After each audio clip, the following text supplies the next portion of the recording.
in a race presented by Brittany Farms. 3-2 in favor going in is the one Hypnotic AM, undefeated coming into last week's elimination. She got picked off late. 7 wins from 8 starts coming in. And it's Brian Sears in tow here tonight behind that trotting daughter of Chapter 7.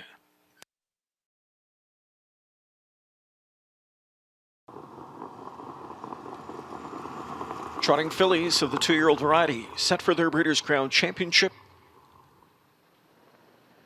And they're off on a sharp start down the center. Ms. Savannah Bell fired up early for Tetrick as he sizes up the situation early. From the extreme outside, Ramona Hill is going to blast, and McCarthy wasting no time in sending Ramona Hill right to the front. Ramona Hill charges out of there. She's on top by 3 before they hit the turn. Into the pocket spot is Sister Sledge. Ms. Savannah Bell, who floated off the gate, took a tuck early into 3rd. Hypnotic AM off the speed tonight from back and forth, and that first panel was trotted 27 seconds flat. Back into 5th, May Baby racing 6th. In at the rail, Dip Me Hanover. Parked out from in 7th as they go into the backstretch is Shishido.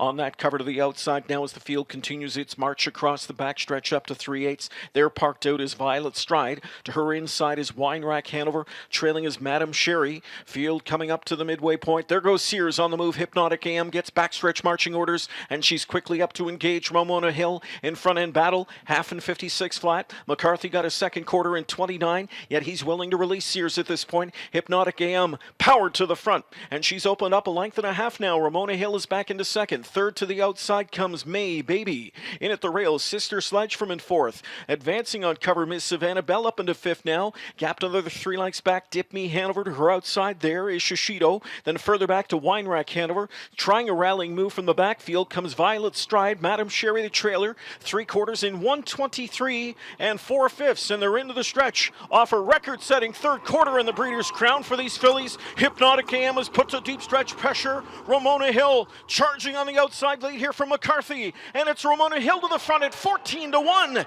Back into 2nd is Hypnotic AM. Sister Sledge is 3rd. Here's Ramona Hill, and what a bounce-back score for Ramona Hill. Post 10, no problemo for her as she wins the Breeders' Crown 2-year-old filly trot, and she does so in 1:53-2.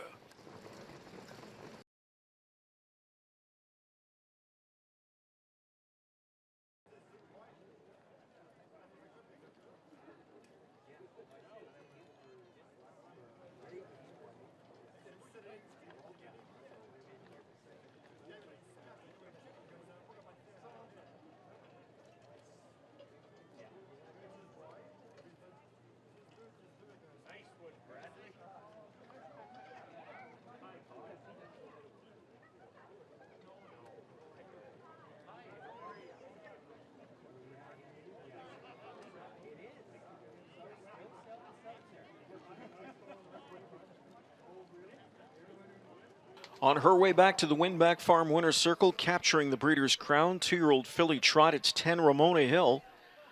2-year-old daughter of Muscle Hill out of the Lucky Chucky mare, Lockdown Lindy. A $70,000 ticket at last fall's Lexington Selected Yearling Sale. Trotting filly bred by Crawford Farms of Syracuse, New York, owned by Brad Grant, Crawford Farms, Robert LeBlanc, and the In the Gym partners. Tony Alagna trains, Andrew McCarthy in the bike for the winning drive, winning caretaker Fiona Reynolds. Hard to believe this filly was 14-1 tonight. She was 50 cents on the dollar in last week's elimination. Disappointed there, pari-mutually speaking, by her standards, but nonetheless, an incredible bounce back here tonight for the trotting filly as she racks up win number 6 from this, her 7th start in the season. Overlooked by many tonight, 10 Ramona Hill kicks us off in upset fashion as she wins the Breeders' Crown 2-year-old filly trot final tonight in 1:53 This 2-year-old trot filly final presented by Brittany Farms.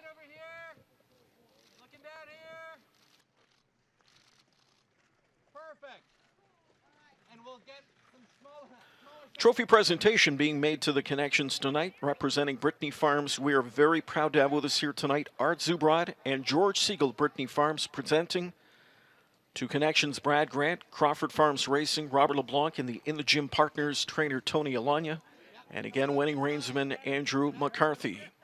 14-1 upset for Ramona Hill as she takes the 2-year-old filly trot Breeders' Crown final.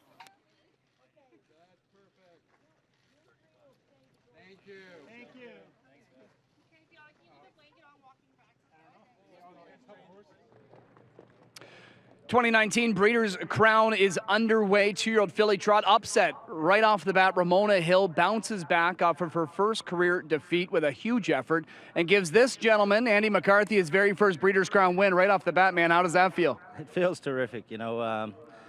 Breeders' Crown, it's always a special one to win, and like even down in Australia, you know, the Breeders' Crowns, they're so prestigious, and it's just such a thrill to win one, you know.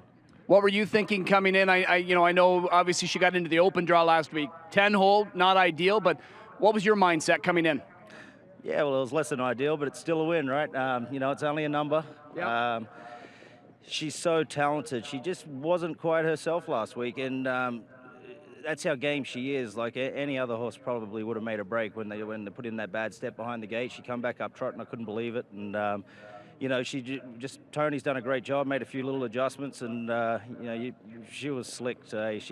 Well, you've seen how far she left the gate, and I was backing her down well before the turn, you know, so we know how much speed she's got, and Tony done a great job getting ironed out, and yeah, she was very smooth and good gated and pleasant today.